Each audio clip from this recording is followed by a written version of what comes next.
Hello everyone, welcome to the Tim Booker channel. Wishing you all a pleasant listening experience. Today, I'll be interpreting a best-selling book in the field of neuroscience titled Magnificent Mind at Any Age. This book primarily explores how qualities like passion, self-control, and rationality are generated from a neuroscience perspective. In essence, it delves into how the brain shapes these positive attributes and how we can enhance our own brains to embody these qualities. The author of this book is the renowned authority in the world of neuroscience, Dr. Daniel G. Amen.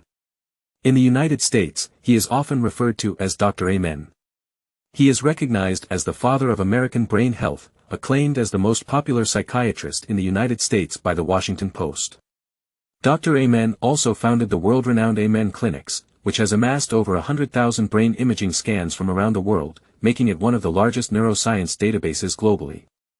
So, what important insights does Dr. Amen, a star in the field of neuroscience, offer in this book? I believe we can summarize them in two main aspects. First, this book provides us with a new perspective, one that explains almost all positive qualities from a neuroscientific standpoint. For instance, why do some individuals exhibit exceptional self-control? It's not solely the result of cultivated willpower but heavily depends on a region of their brain known as the prefrontal cortex, which plays a significant role in impulse control. The healthier this area, the stronger your self-discipline. Given that these outstanding qualities are outcomes of brain function, how can we strengthen them through brain improvement? This brings us to the second value of this book. Dr. Amen outlines a comprehensive brain enhancement program, derived from numerous treatment cases. These approaches have been personally tested and proven effective by Dr. Amen himself. Next, I will delve into these two topics and provide an interpretation of this book. In the first part, we will explore the intricacies of the brain, examining how qualities like passion, self-control, and focus are generated within the brain. In the second part, we will build upon these discoveries and discuss ways to enhance our own brains. First, in the first part, let's talk about how the brain operates. This is perhaps one of the most fundamental yet challenging questions in the field of neuroscience. You see, the brain is often considered the most complex organ in the universe. It boasts 100 billion neurons, and if you were to extract a piece of tissue the size of a grain of sand from it, you'd find around 100,000 neurons within it. These neurons communicate with each other, forming a staggering 1 billion neural connections. Information travels through the brain at a speed of 431 kilometers per hour, which is more than 1.5 times faster than a high-speed train. In the field of neuroscience, you may often hear the term related to. Today, while discussing this book, I will also frequently use this term. For example, a certain emotion is related to a specific brain region. You see, this description may sound somewhat opaque. It doesn't explain causation or provide relevant formulas. It merely states that a certain function is related to a particular brain region. For instance, as mentioned earlier, the prefrontal cortex is related to self-control. It simply means that the prefrontal cortex plays a significant role in self-control. However, the exact mechanisms behind self-control are still subjects of further research. Now, back to our main topic. Based on current findings, how should we describe the functioning of the brain? In this book, Dr. Amen provides extensive descriptions with a wealth of information. I've noticed that the way Dr. Amen describes the brain in the book resembles the workings of a car. Each brain region can be likened to a component within the car. So, for the sake of simplicity, let's use this model and view the brain as a car to understand how it operates. Firstly, for a car to run, it must have sufficient fuel. Similarly, for the brain to think, function, and act positively, it needs adequate fuel. This fuel consists of emotions such as passion, aspiration, and positive expectations, essentially, a positive mindset. But where do these emotions come from? Remember this name, the limbic system, particularly the deep limbic system. You can think of it as the brain's fuel tank, providing emotional fuel. The deep limbic system can give different emotional tones to a neutral event. For instance, receiving an urgent work task, which is inherently emotionless, can be perceived differently. Individuals with an unhealthy deep limbic system might tend to be pessimistic, feel stressed, or become restless. On the other hand, those with a healthy deep limbic system are more likely to approach it pragmatically, seeing it as part of their routine work, or even more optimistically as a challenge and an opportunity to showcase their abilities. In simple terms, the health of your deep limbic system largely determines whether you are a positive, upbeat person. Of course, the deep limbic system generates various types of emotions, not just positive ones, but we won't delve into that here. So, this is the deep limbic system, the brain's fuel tank. However, for a car to run smoothly, it's not enough to have a powerful engine, it also requires effective brakes, a braking system to avoid reckless driving. The brain has a similar braking system called the prefrontal cortex. It's often referred to as the CEO of the brain, responsible for planning, decision-making, and impulse control. Many neuroscientists believe that what sets humans apart as a species is our highly developed prefrontal cortex.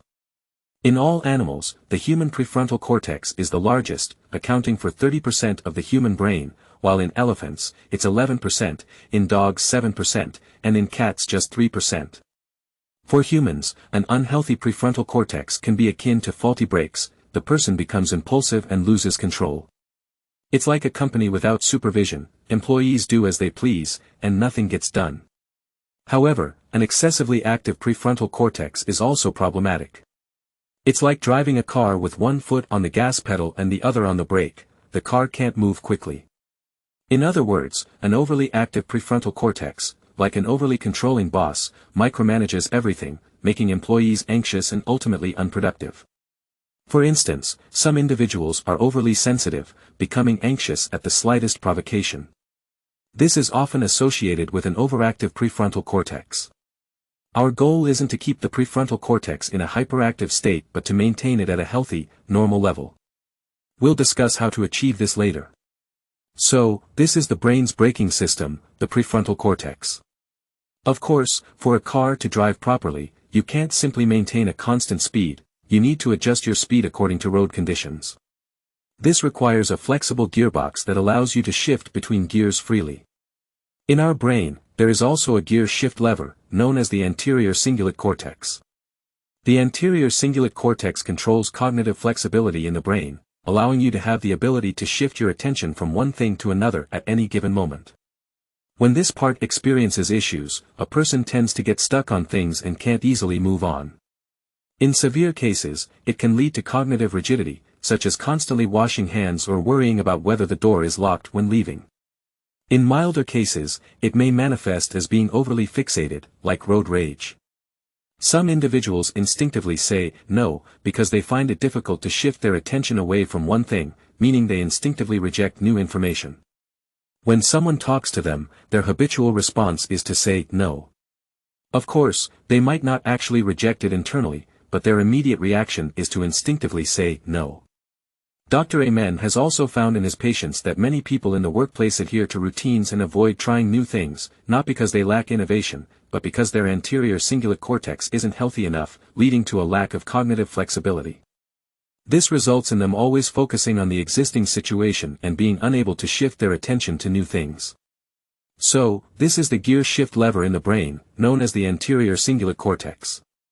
Now that we've discussed the brain's sources of power, the deep limbic system acting as the fuel tank, the braking system represented by the prefrontal cortex, and the gear shift lever, which is the anterior cingulate cortex, let's move on.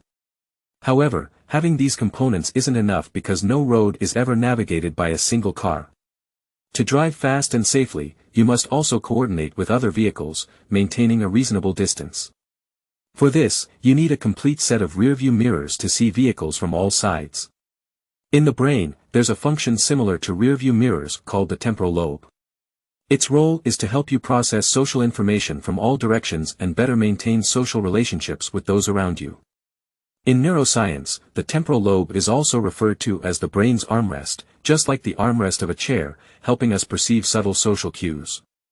For example, when speaking, other brain regions help you understand the literal information in the words, but the temporal lobe helps you understand the tone, intonation, and subtle emotions hidden in the message.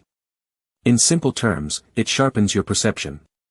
If the temporal lobe encounters issues, a person may develop social difficulties, struggle to read others' facial expressions, or become insensitive to emotional cues in speech.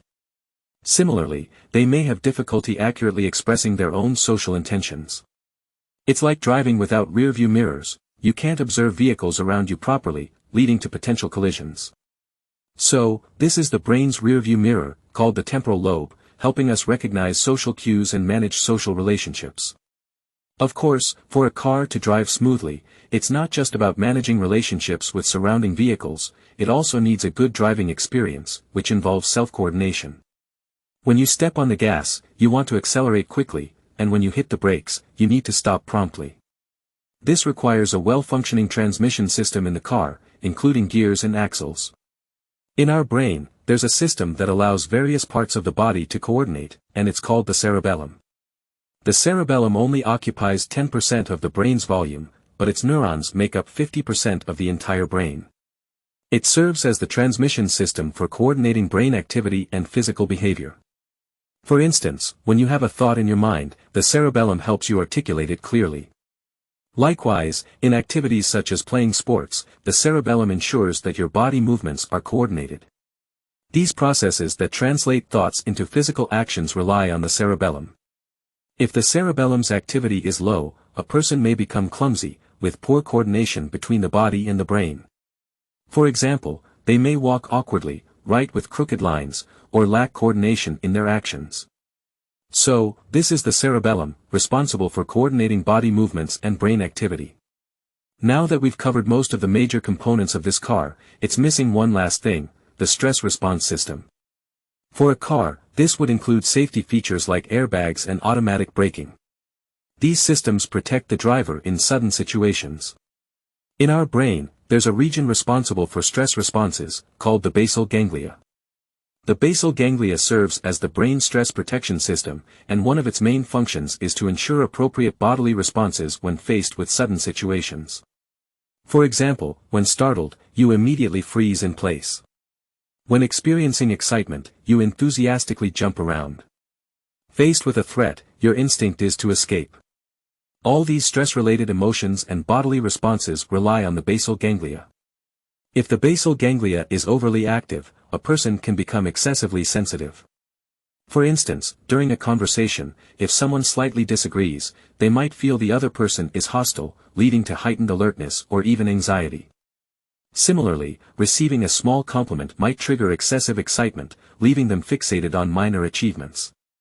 These exaggerated emotional responses are often due to the overactivity of the basal ganglia. This situation is somewhat like having your car's airbags deploy at the slightest bump, a tendency to overreact. So, how do we maintain this region? We'll discuss that later. Well, that concludes the first part. Using the car analogy, we've learned about 6 of the most critical brain regions. These are all the brain regions mentioned in this book, with none left out. If we view the brain as a car, the deep limbic system is its fuel tank, providing the emotional drive of passion, aspiration, expectation, and more. The prefrontal cortex serves as the braking system, enhancing our self-control. The anterior cingulate cortex acts as the gear shift lever, facilitating flexible thinking and the ability to shift attention. The temporal lobe functions as the rearview mirror, aiding us in recognizing social cues and managing social relationships. The cerebellum serves as the coordination and transmission system, ensuring that our thoughts and actions work together seamlessly. The basal ganglia, similar to safety features, manages our stress response and helps us react appropriately to sudden situations. Of course, the reality of the brain is much more complex. Today, we've only temporarily adopted this model for the sake of simplification. Speaking of which, we naturally arrive at a crucial question: to make this car last, it's not enough to build it, we also need to focus on regular maintenance. Next, in the second part, let's talk about how to maintain the brain. Before we dive in, let's introduce an idea. In the field of psychology, there's a saying that psychology, as a discipline, has philosophy as its mother and natural science as its father. This means that many of psychology's questions stem from philosophy, but its research methods rely on natural science, especially neuroscience.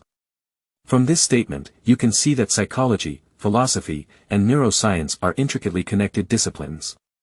Similarly, how to maintain the brain is a multidisciplinary question, involving neuroscience, psychology, and philosophy. Dr. Amen provides various solutions from different perspectives in his book. To make it clearer, I've consolidated these solutions into a daily maintenance plan, outlining what you should do from morning to night. Firstly, have 3 nutritious meals a day. You might have heard this phrase many times, but Dr. Amen believes it's crucial and worth emphasizing repeatedly. What you eat determines the kind of person you become. How so? All the cells in your body renew every 5 months. From this perspective, the you 5 months from now will be an entirely new you. What makes up this new you? It's the food you've consumed during these 5 months. Additionally, the gut is often referred to as the body's second brain because it secretes a critical chemical called neurotrophin. Its role is to regulate energy and emotions. Moreover, the gut produces more neurotrophins than the brain. This means that the higher the quality of the food you consume, the better your gut can produce high-quality neurotrophins, which help improve your brain. So, what should you eat? There are mainly several categories. First, high-quality proteins like fish, chicken, and lean pork. Second, complex low-sugar carbohydrates like whole grains, fruits, vegetables, and healthy fats like avocados and nuts. And finally, antioxidant-rich foods like blueberries, carrots, and grapes. These antioxidant foods often have vibrant colors, like a rainbow, which is why they are referred to as rainbow foods.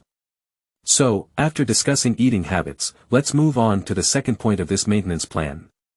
Exercise is the second key point of brain maintenance, and its benefits go beyond physical health.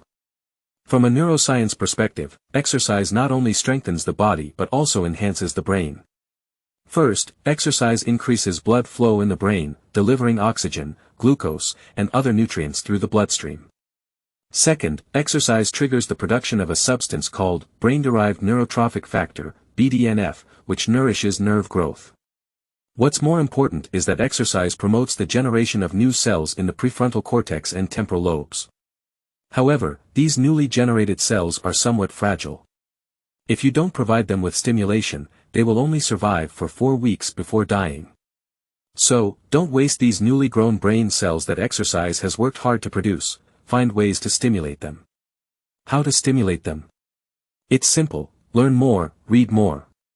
In other words, learning and physical exercise are a partnership that mutually benefits each other. Exercise generates more brain cells, increasing learning efficiency. Learning, in turn, activates these brain cells that were grown through exercise, further enhancing the brain. Regarding the type of exercise that has the most significant impact on the brain, Dr. Amen recommends table tennis, ping pong. First, it doesn't involve body collisions, and it's much safer than sports like football that might involve tackles or other actions causing significant impacts to the brain. Second, table tennis has a fast-paced nature of offense and defense, engaging your whole body, brain, and eyes in the process, providing comprehensive exercise. Dr. Amen once conducted a test where he had his patients play table tennis continuously for 10 minutes, followed by brain imaging scans.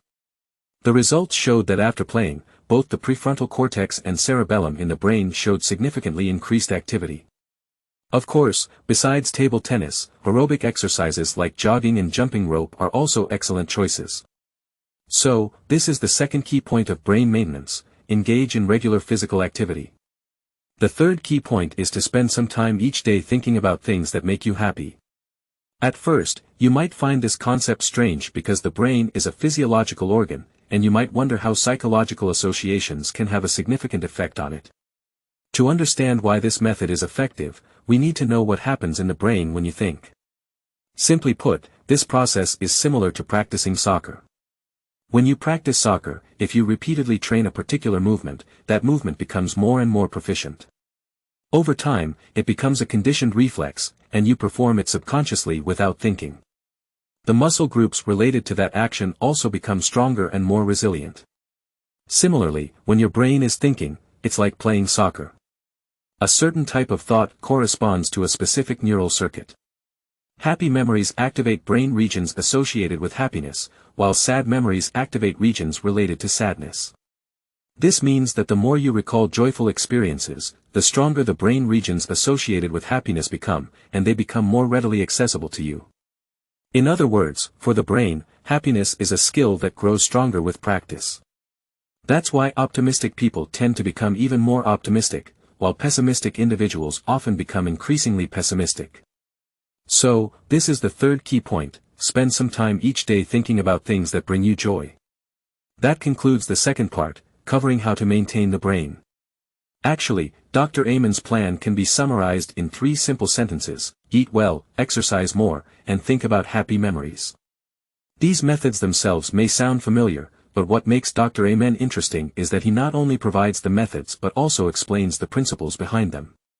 He believes that many people don't prioritize brain maintenance not because they don't know the methods, but because they lack the belief in putting them into practice. So, how do you strengthen this belief? It's by making people understand clearly how the brain works. When you have a deep understanding of it, your awareness of brain maintenance naturally increases. At this point, we've covered the essence of this book for you. Let's recap what we discussed today. We talked about 2 main parts. The first part explained how the brain works. The brain is like a car, and each brain region functions like different components in a car. The second part focused on brain maintenance methods. We've just covered the specific content, so I won't repeat it. Congratulations on completing another book. Thank you all for listening to the Tim Booker channel. Please subscribe to the Tim Booker channel, like, and share this valuable knowledge with your friends. Let's combine wisdom with practice to achieve our financial goals and create a better future. Thank you, everyone, and goodbye.